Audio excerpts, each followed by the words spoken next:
빈계를 잘 알고 있다는 한 제보자. 3년 전 은정 씨는 남편의 모임에서 백연주 씨를 처음 만났습니다. 저희 신랑이 전국 축구대회 갈 때서 축구장을 가게 됐어요. 서울에서 내려온 친구가 있는데 재수 씨가 많이 외로워한다고 그러니까 가서 친해지라고. 정말 있는 집이다. 온몸이 다 명품으로 되어 있고 아이조차도 축구화 하나도 너무 좋은 걸 신고 있는 거예요. 신랑한테 묻게 됐어요. 저 집은 뭐 어떻게 저렇게 잘 산대? 그러니까 재수 씨 친정집이 엄청 잘 산대. 잘 살구나. 두 가족은 캠핑이라는 공통의 관심사 덕에 의외로 쉽게 가까워졌습니다. 2년이 넘는 시간 동안 서로를 의지하며 지냈다고 하는데요.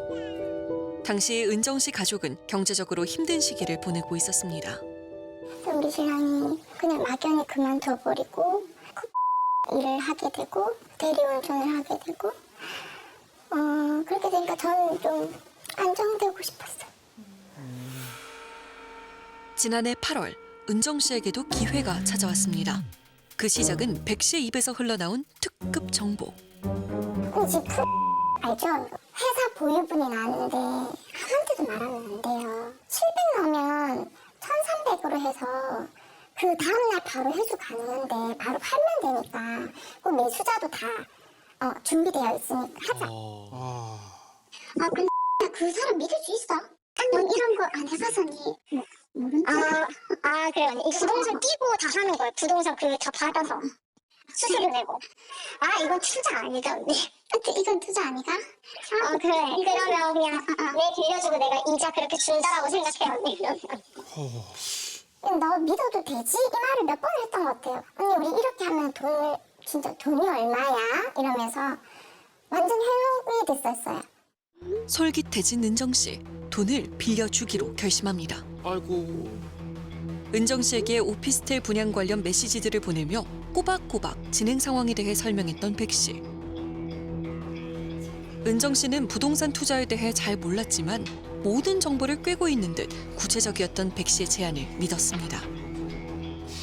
은정 씨 본인부터 부모님, 여동생과 남편의 돈까지 백 씨에게 건넨 돈은 약 5억 5천만 원. 그런데 약속한 날짜가 지나도 이자는커녕 빌려준 돈조차 들어오지 않았습니다. 불안해진 은정 씨가 재촉을 했지만 백 씨는 날짜를 미루기만 하며 이렇게 말했답니다. 제가 문의를 했을 시 모든 게 다 없어진다. 언니 돈도 날라간다. 그렇기 때문에 확인도 못하게 했었고요. 어떠한 확인조차도 할 수 없게 손발을 다 묶어놨었던 거죠. 진짜 나쁜 사람이다. 혜수 씨도 모임을 통해 백 씨를 처음 만났습니다. 2020년 2, 3월 달에 알게 된 것 같아요. 남자친구의 동료가 남편이었던 거죠. 연락하게 됐죠. 전화번호 주고받고. 얼마 후 혜수 씨가 남자친구와 헤어지자 재력가 집안의 아들이라는 남자를 소개해준 백 씨. 꽃다발도 보내고 애정 표현도 서슴지 않던 다정한 남자였지만 석연치 않은 점이 있었다고 합니다. 또 저도 의심스럽던 게 뭐냐면 그 한 달 동안 그 남자가 만나기로 한 날째 맨날 이상한 일이 생겨요. 갑자기 할머니가 돌아가셨고. 계속 핑계를 대고 만남을 피하는 남자 때문에 두 사람은 한 달 만에 연락이 끊겼습니다. 혜수 씨가 투자 제의를 받은 것도 그 무렵입니다. 아빠가 일을 하신다. 남편 무릎에 우리 친정에서 하는 투자가 있다. 그래서 처음에 뭐 투자를 어느 정도? 저는 거의 합쳐서 3억 8천? 입금한 내역 보니까 45회? 이야. 그럼 수익금을 실제로 받으신 적 있어요? 없어요. 아이고야. 대기업 임원과 그 가족만이 알 수 있다는 특급 정보. 혜수 씨는 믿을 수밖에 없었습니다. 그러나 회사 사정을 이유로 수익금 지급은 계속 미뤄졌는데요. 그럴 때마다 백 씨가 기업 측에서 받았다는 문자 메시지를 보여줬지만 혜수 씨의 의심은 커졌습니다. 백 씨의 특급 정보는 랜선을 통해 얼굴 모르는 이들에게도 흘러갔습니다. 제주 맘카페에서 백 씨를 알게 된 선우 씨. 그러니까 애기 생활비를 어떻게 구하냐 뭐 이런 식으로 얘기하다가 아빠가 살아서 그 애기 껌값이라도 벌고 있다. 5년 동안 이렇게 수익을 받았다고 하면서 이번에 벤츠 차량을 바꿨대요. 너도 이렇게 차 바꾸고 싶지 않냐고 그래서 투자를 하라고 하더라고요. 세상에 공짜가 있을까? 선우 씨는 반신반의하는 마음으로 200만 원을 보냈습니다. 그 수익 이자가 얼마나 분야라고 이제 물어봤더니 그러니까 그 원금에 대한 이자가 80%. 이번에 뭐 보너스가 더 붙었다고 해서 한 500만 원을 줬었어요. 백 씨는 이후 금액이 클수록 수익금이 커진다며 선우 씨의 투자를 부추겼습니다. 이야. 손이 빨리는 듯한? 좀 뭔가 독촉을 해서 좀 빨리빨리 해달라 해서 지금 아니면은 못한다 이런 식으로 일단 1차적으로 1,500만 원 넣고 총 5,600만 원 정도를 넣었어요. 좀 급하게 대출받고 넣고. 이후 수법은 비슷합니다. 선우 씨는 돈을 받지 못했습니다. 오히려 자기가 아빠랑 그 시금이 언제 들어오는지 통화까지 했다면서 그 녹음한 거를 저한테 보내줬거든요. 들어보라고. 예? 근데 이제 직접 나한테 통화를 하게 할 수 없냐고. 그러니까 제가 전화하면 안 받았거든요. 아빠 우리 거 되는 거는 어떻게 됐어? 언제 돼? 하루쯤 되면 확실하게 나오는 거는 맞지? 내일까지는 했는데 종료 같아. 아, 참. 실제로 만난 적도 없었기에 더 의심이 됐던 선우 씨. 직접 금융사기 방지 서비스 사이트를 통해 백 씨의 정보를 찾아봤답니다. 그런데 이제 조회를 해보니까 그뭐 장거래 사기가 한두 건 정도가 있더라고요. 그분들이랑 좀 쪽지를 나눠보고 뭐 어떻게 사기 당했는지. 근데 다 공통점이 90생이고 이제 뭐 부산 살고 너무 확신하다. 그래서 그때 당시부터 이제 오픈 채팅방 만들어서 연락하기 시작했거든요. 확인 결과 백 씨와 관련해 현재까지 파악된 피해자는 47명. 이야. 피해 금액은 무려 60억 원에 달했습니다. 예? 이야. 피해자는 부산을 시작으로 서울, 경기, 대구, 제주 등 전역으로 퍼져 있었습니다. 몇 년간 거듭된 거짓말에도 피해자들이 백 씨를 끝까지 믿고 기다렸던 이유. 그녀가 한 아이의 엄마였기 때문입니다. 남편 직업이나 뭐 아이에 대한 정보를 다 그냥 공개를 했었어요. 아, 이러면 믿지. 그 남편이 교직에 있는데 또 공인의 사실이 중요하잖아요. 그러니까 설마 라는 생각을 좀 많이 했던 것 같아요. 민증도 깎고 시중에서 이렇게 누구누구는 수익금이 들어온다고 하면서 그렇게 캐처 내용을 공개한 거 보고 믿었던 것 같아요. 그녀를 신뢰했던 또 하나의 이유. 피해자들에게 보여줬던 여러 메시지와 구체적인 통장 내역 등의 캡처본입니다. 그렇다면 이 자료들은 믿을 수 있는 걸까요? 전문가에게 의견을 물어봤습니다. 텍스트 또는 뭐 아이콘, 뭐 특정 숫자의 이 간격이라든지 또는 그 굵기 농도 또는 블러링 정도 이런 것들을 통해서 분석을 해봤을 때는 다수 위변조된 흔적들이 검출이 됐습니다. 일단 여기 위에 있는 텍스트하고 2,200만 원짜리 글자를 밑에 있는 글자를 따다가 온 거예요. 보시면 육안을 보더라도 농도 차이가 확연히 드러나요. 그때는 이 그러네요. 사진을 보게 되면은 이격거리가 다 다르다는 거. 의도성 있게 누군가가 영자를 더 갖다 붙여놓은 거라고 볼 수밖에 없고 이건 되게 조악하다고 볼 수밖에 없어요. 상습적으로 이렇게 좀 사진을 조작을 한 사람이다라고 볼 수밖에 없을 것 같습니다. 피해자들을 통해 받은 자료를 확인하던 가운데 또 다른 의혹이 제기됐습니다. 혜수 씨와 한 달가량 연락을 주고받았던 남자. 이번 알았어. 제가 그 남자가 없다는 사람이라는 걸. 제가 그 연락하는 번호랑 뭐 피해자들이 알고 있는 번호랑 비교를 해보니까 그 피해자들은 뭐 아빠로 알고 있거나 뭐 남편을 알고 있는 번호고 저는 그 남자 번호인 거예요. 한 피해자에겐 재력가 집안 아들이었던 번호가 다른 피해자에겐 본인 남편 번호로, 한 피해자에겐 오피스텔 분양 담당자였던 번호가 다른 피해자에겐 본인 어머니로 하나의 번호를 여러 역할로 돌려가며 사용했던 겁니다. 심지어 근데 이제 피해자들끼리 그 녹음 파일을 서로 공유했을 때는 별 겹치는 목소리가 있었고 뭐 담당자를 하는 사람은 은행 직원이랑 그 목소리가 똑같고 이래가지고 1인 다역을 하는구나. 좀 그때 충격을 많이 받았어요. 백 씨가 피해자들에게 보냈던 실제 통화 녹음 파일 중 일부입니다. 고객님 정보 한번 확인하겠습니다. 생년월일 앞자리 한번 말씀해 주시겠어요? 먼저 앞서 수익금 지급에 지체가 된 점 너무 죄송하고요. 비슷한 것 같아요. 자동이체 신청해 주실 건에 대해서는요. 고객님 지금 확인 연락 후에 업무가 처리되실 거라서요. 그 신청하신 대출건은요, 지금 저당권 설정 검토 중에 있고요. 그녀의 입장을 직접 확인해 봐야겠습니다. 네, 여보세요? 네, 안녕하세요. 핸드폰 번호 맞나요? 네. 선생님한테 궁금한 게 있어서 여쭤보려고 전화를 드렸어요. 근데 제가 지금 통화는 안 되고 그러면 문자로 좀 남겨주시겠어요? 문자를 남겨주세요. 끝내 답은 오지 않았습니다. 그녀의 과거를 알고 있는 사람은 없을까? 같은 아파트 주민이자 피해자였던 현정 씨를 어렵게 만날 수 있었습니다. 3월부터 10월까지 저희가 송금했던 금액이 2억 4천 정도였고 그 중에서 중간중간에 받았던 돈이 6천만 원 정도고 맨 마지막에 변제를 받아야 했던 금액이 한 1억 8천 정도였어요. 그때에도 자신의 아버지가 대기업 임원이라며 특급 정보를 현정 씨에게 전했습니다.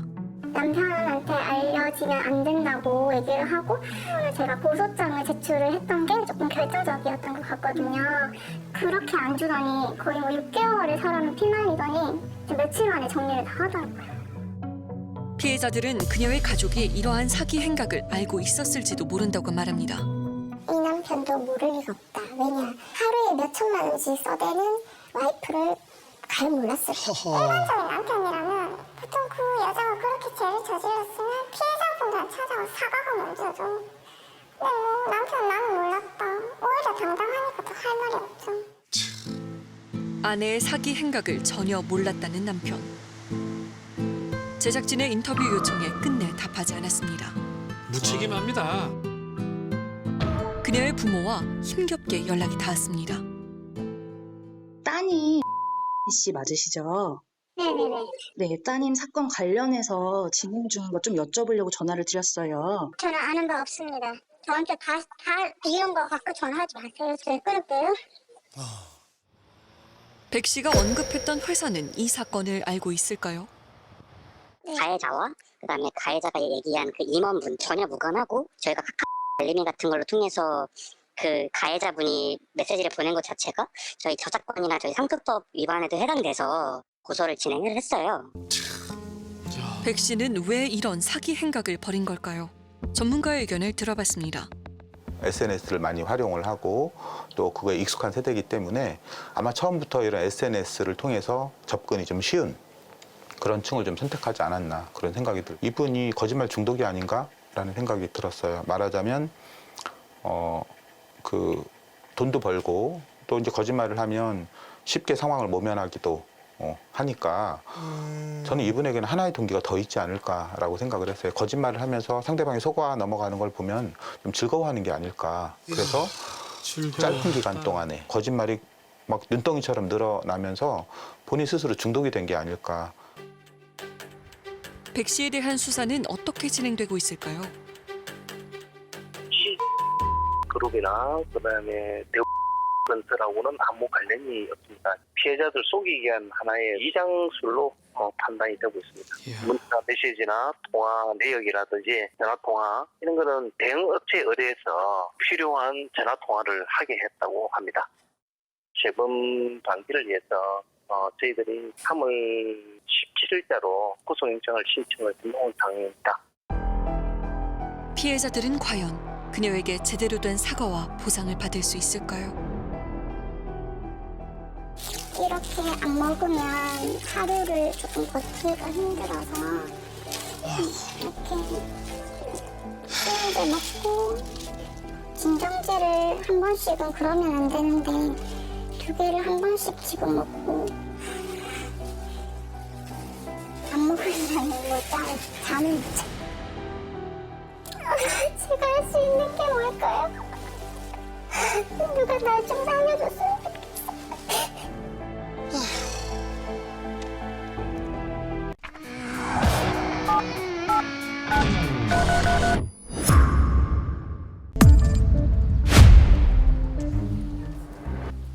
목자라는 사람을 고소하기 위해 모였다고 합니다.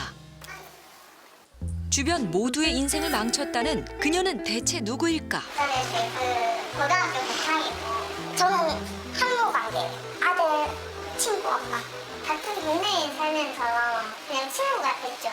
대부분 친구분들이시네요. 네.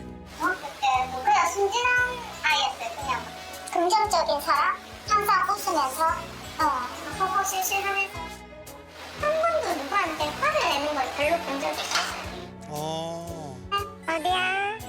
나가야 되니까. 그래, 사랑해. 응, 알았어. 엄청 유쾌한 분이신 것 같아요. 항상 누군가한테 뭘 주고 베풀고 하는 걸 되게 좋아했었고 본업을 장사하면서 엄청 열심히 살았어요. 뭐 오징어하고 뭐 가래기 이런 거 하면서. 포항시장에서 일하던 그녀를 기억하는 사람이 있을까? 여기서 4년 전에 과메기 장사하시던 씨라고 아세요? 어디서 많이 들었는데? 예, 알아요. 그 누님밖에 없는데. 저 아는 형님의 이제 한번 좋은 이미지? 어깨너머로 계속 배워가면서 빨리빨리 배우더라고요. 항상 밝았어요. 언제나 즐겁게 살던 옥자 씨. 그녀가 돌연 장사를 접고 시작한 건 이른바 다단계 사업이었습니다. 다단계. 옛날에 실패했대. 그러는데 자기 아는 친구가 갑자기 이렇게 생기니까 찾아갔대죠. 언니 어떻게 해서 이렇게 성공을 했냐. 지금 현재 이런 제품들이 많이 나왔고 수익을 낼 수 있는 방법이 생겼기 때문에 너도 해라 라고 해서 과메기 장사를 그만두고 하게 됐더라고요.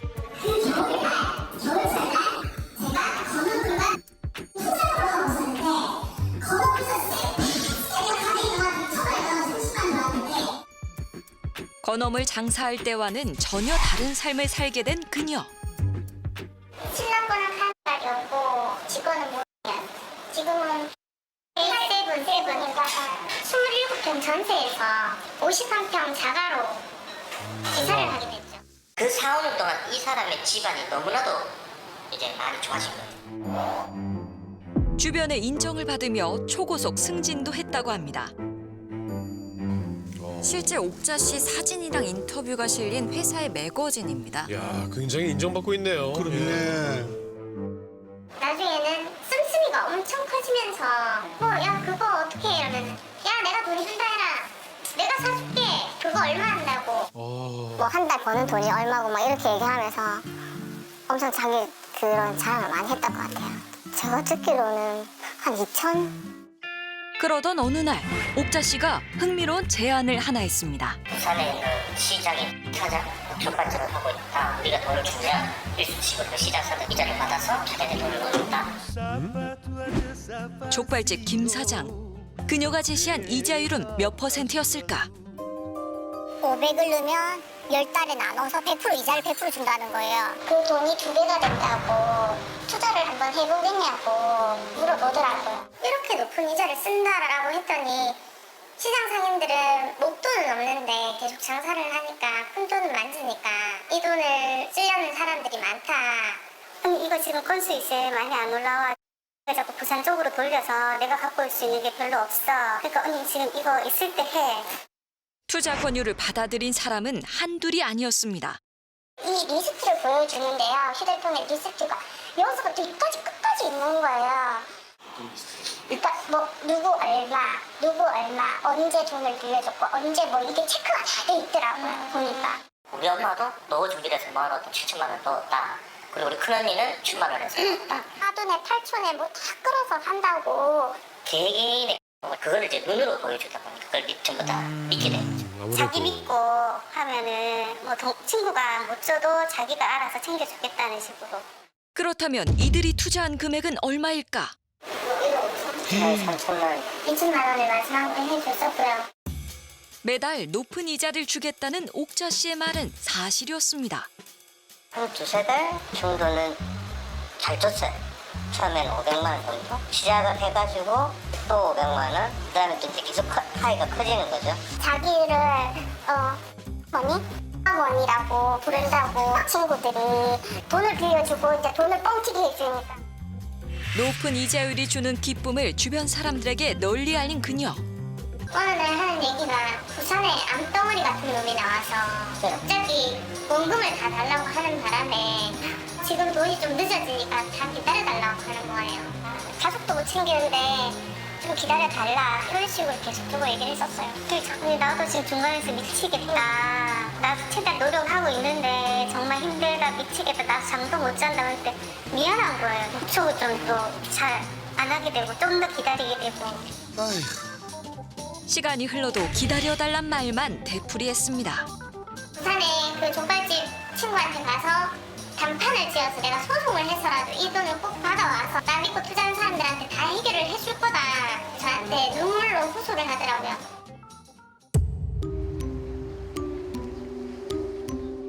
족발집 김 사장에게 어떤 사정이 생긴 걸까? 김 사장과 약속을 잡고 기다리던 제작진. 혹시 네 혹시 부산 시장이 큰 손이라 하니까 좀 소모했다고 해야 되나? 고맙다? 말하는 사람을 이렇게 크게 봐주니까. 사실 족발집 김 사장은 옥자 씨와 오랜 친구 사이였습니다. 중학교 때부터 절친이었죠. 학교 다닐 때 버스 타고 다니면 그 차비를 아껴서 걸어서 그걸로 나눠 먹고 이런 친구. 그렇기 때문에 저가 너무 놀란 거예요. 근데 저는 나라는 사람을 팔았다는 그 거짓말하면서 이렇게 사기를 친다라고 생각을 못했죠. 족발집 김 사장은 오히려 본인도 피해자라고 말했습니다. 시장에 애가 건수를 잡아와서 주면 투자자들을 찾는다더라고요. 포항엔 부산의 족발집 김 사장을, 부산엔 포항의 대게시장 공주를 내세워 사람들을 속였다는 그녀. 뭐 지금 대게, 꽃게 철이니까 이 사람들이 돈이 많이 필요할 시기다. 이때가 이제 뭐 기회다. 경매라든지 이런 데 많이 들어가야 되고 상인들이 돈을 많이 빌려 쓰고 빨리빨리 갚는 그런 게 있다. 사실인지 포항 상인들에게 물어봤습니다. 그럼 예를 들어 선생님 대출을 받을 건데 이자가 100%예요. 뭔가 제 그래요. 그 이자가 100%인데. 그런 일이 있어요. 그런 게 아니에요. 이자율을 100%로 주고 이런 거 빌려준다 그러면 좀 그 사기꾼이죠 그거. 요즘 사채도 한 20% 아이가? 100%는 거의 사기꾼 아니야? 그러니까요. 옥자 씨가 말하던 투자의 실체는 그 어디에도 없었습니다. 이 사건은 투자 사기의 일종인 폰지 스캠입니다. 철수에게 돈을 빌려서 영희에게 지급하고 또 영희에게 받아서 민호에게 지급하는 돌려막기 사기. 1%라도 더 높은 이자를 받고 싶은 게 사람들의 합리적인 선택이기 때문에 투자하려는 마음을 이용해서 고수익을 보장해 주는 걸로서 이 합리적인 판단 능력을 가렸던 것이죠. 그렇다면 사람들은 왜 사기라는 의심을 못했을까? 저도 장사를 하려고 하다 보니까 이게 대출이 굉장히 까다롭더라고요. 그래서 그러니까 경매 받아서 물건 많이 할 때는 이렇게 현찰이 많이 필요하기 때문에 이런 비싼 이자도 쓴다. 저는 저도 일리 있는 말이라고 생각을 했어요. 옥자 씨를 믿을 수밖에 없었다는 또 다른 친구들. 진짜 웅성하고 그냥 그랬기 때문에 얘가 이렇게 큰 돈을 갖고 놀 거라고는 상상도 못했어요. 이 친구가 엄청 신뢰가는 행동을 많이 했었고 자기는 이거 4년이나 해서 아무 사고가 없었다고 해서 저도 하게 된 거죠. 내가 뭐 혹시라도 잘못되면 원금은 자기가 책임진다고 얘기를 했었거든요. 당장 무리가 따르더라도 훨씬 더 큰 소득으로 돌아올 거라 했습니다. 카드 장기 대출을 받으래. 1,000만 원을 받아서 2,000만 원을 주는데 너 안 할 거야? 이러더라고요. 주변에서 다 그렇게 하고 있다. 그날 하루에 한날에 카드사 2군데를 다 받았어요. 대출한 게 9,500만 원. 나 5천만 원이고 다른 카드에서 4,500만 원 60개. 네. 2028년 1월 15일까지. 아, 얼마나 착잡할까요? 돈을 받지 못하고 있다는 피해자의 수만 점점 늘어가고 있는 상황. 이 모든 게 거짓임을 알고 옥자 씨에게 연락했다는 김 사장. 잘 안 들어오길래 이제 화를 내기 시작했죠. 저가 통화도 잘하는데 카톡도 잘 안 보고 그래가지고 얘가 항상 신경 쓰던 사장한테 바로 전화를 했죠. 저가 이 사실을 알게 된 옥자 씨는 불같이 화를 냈습니다. 그래서 이제 그날 난리가 났다는 말이야. 니 지금 무슨 짓 하느냐고. 너가 은근 답변하기로 안 그래도 빼고 싶다고. 그래서 이제 우리는 정리에 들어갔던 거죠. 투자로 큰 돈을 벌었다는 친구에게서 충격적인 말을 들었다고 합니다. 네가 시장 사람들 통해서 돈을 쓴다 그랬어. 중간에서. 지금 내가 지금 돈 받아야 되는데? 거짓말인 거야 그럼 다? 처음부터? 지금 다 틀렸어 지금. 지금 단위가 10억이 10억이래. 부산에. 그럼 이거 돈 어디다 쓰는 거야? 나도 그게 지금 궁금해. 어디 썼는지. 연락을 해봤지만 돌아온 건 원망뿐이었습니다. 내가 너 이름 판 건 제값 치르면 되고 너희들 덕분에 나 이혼당해 이도 못 보고 우리 엄마랑 나 빈털터리로 쫓겨났다. 사건 발생 이후 옥자 씨와 대면했다는 피해자들. 본인이 계속 알고 나서 본인 설명하는데 저는 제가 갚을 거예요. 제가 그 갚는다고 여기 내가 여기까지 온 거고. 아니 들어오는 돈은 없나? 지금 보여줄까? 다 앞으로 지금 다 뭐 1푼도 없다 진짜로. 그리고 내가 일을 해야지만 내가 또 이 갚을 수 있는 내가 능력이 없잖아요. 그 일밖에. 이도 벌려면은 진짜 이거 몇십 년 우리 몇십 년 뭐 둘째 중 제가 돈을 다 가졌으면 벌써 뭐 필요 없겠죠 내가. 다들 뭐 2, 3년 기다려주실 건 아니잖아요. 만남 후 더 큰 상처만 남았다고 합니다. 너희가 이 모든 일을 망쳤어라고 얘기하는 것 같아서 진짜 소름 끼치는 거죠. 오히려 내 남편과 내 자식을 건들면 나는 모든 걸 잃었으니까 명예훼손, 공갈 협박, 스토킹 이런 걸로 저한테 오히려 그렇게 할 수 있다라는 식으로 얘기를 하고 있어요 지금. 마음이 지옥이죠. 마음이. 진짜 마음이 지옥. 그렇게 많던 투자금은 대체 어디로 가버린 걸까? 단기간에 그 돈을 얼만큼 쓰지 않고는 이렇게 저희가 A 다단계 업체에서 초고속 승진을 이룬 옥자 씨. 피해자들은 이 점이 의심스럽다고 합니다. 승희가 됐다고 그게 강 윗단계라 하더라고요. 최상위 수준에 속하는 직급까지 올랐다는 옥자 씨. 저는 제가 이제 될 거라고 생각도 못했지만 너무 이 꿈이가 현실과 저희 아들 보고도 열심히 오래 뛰어서 내년에 또 두바이에서 또 뵙도록 하겠습니다. 감사합니다. 그 단계라는 실적이라는 거잖아요. 그 실적을 채우기 위한 그 마지막 정상이 25일에 그런 실적 부분이 부족했을 때 이제 지인들의 카드를 25일날 다 결제를 연급을 유지하려면은 그 매출이 어느 정도 나와야 되거든요. 그거를 맞추기 위해서 마감을 꼭 하는 거죠. 옥자 씨와 같은 사업을 했던 친동생. 그녀는 옥자 씨의 비밀을 알고 있을까? 분들이 어디에 써있는지 아세요? 밑에 파트너들 점수를 다 올리고 물건을 사고 제가 봤을 때는 거기밖에 없어요. 파트너분들의 직급 상승을 위해서 쓰였던 거예요. 그래야 본인도 올라가는 거겠죠. 밑에 파트너들도 다 점수가 올라가고 그래야 자기도 올라가고 하니까. 옥자 씨의 친동생도 피해를 입은 건 마찬가지였습니다. 저도 언니 때문에 뭐 피해를 보고 있는 상황이고 조사를 빨리 해서 그냥 진행이 됐으면 하는 그런 상황이거든요. 다단계 사업을 시작한 후 눈에 띄게 좋아진 그녀의 삶. 근데 자기 앞으로 된 재산이 하나도 없거든요. 돈이 어디로? 그러니까요. 이혼을 당하고 빈털터리로 쫓겨났다는데 그거는 말이 안 되는 거잖아요. 모든 재산을 남편 앞으로 해놨다는 것도. 그녀가 투자금을 받기 시작한 지 약 2달 후 회사를 인수한 남편. 부부의 집에 찾아가 본 제작진.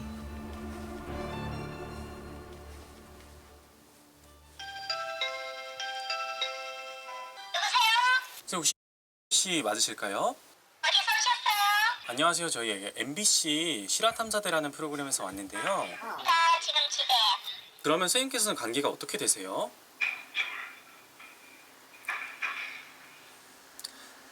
선생님. 집 앞에서 한참을 기다리던 그때 번호를 전화를 못 받아서. 어렵게 남편의 이야기를 들을 수 있었습니다. 뭐 이해를 해요. 네. 부분인데 어떻게 그걸 모르겠느냐. 이거는 나중에 기회가 조사 받을 기회가 되면은 네. 제가 뭐 다 설명하면 되는 부분이고 저는 뭘 하더라도 애들 엄마 관련 저한테 돈을 제가 받아서 해본 적이 없습니다. 그 경제권에 대해서는 완전 독립됐죠. 네, 완전 100% 분리됐었죠. 같은 집에서 생활은 하셨잖아요. 이상하다는 생각은 안 해보셨던 거예요? 전혀 몰랐습니다. 제가 알았으면 이 가마도 없겠습니다. 이렇게. 라는 직급까지 올라가신 거면 수입이 되게 많은 걸로 알고 있는데 그 금액을 본 적이 없습니다. 얼마를 버는지는 모릅니다. 저는. 이제껏 하면서 저한테 통장을 보여준 적이 한 번도 없어요. 남편에게 그녀가 어디 있는지 물었습니다. 부인분께서 어디 계세요? 정말 모릅니다. 제가. 어떻게 모르시죠? 제가 쫓아냈으니까요. 나가라고. 참 비참합니다.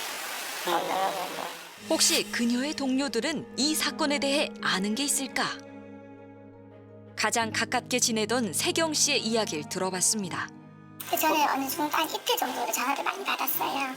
받다 보니까 저는 너무 충격적이고 사실은 처음에는 안 믿다가 가득가득 양파니까 너무 많이 또한 자신들을 향한 의혹도 억울하다는 입장이었습니다. 우리가 얼마나 열심히 사는 사람들인데 진짜 엉망이에요. 그렇게 할 수가 없어요. 절대로. 제작진은 옥자 씨에게 전화 연결을 시도했습니다. 고객께서 전화를 받을 수 없습니다. 잠시 후에 다시 걸어주시기 바랍니다.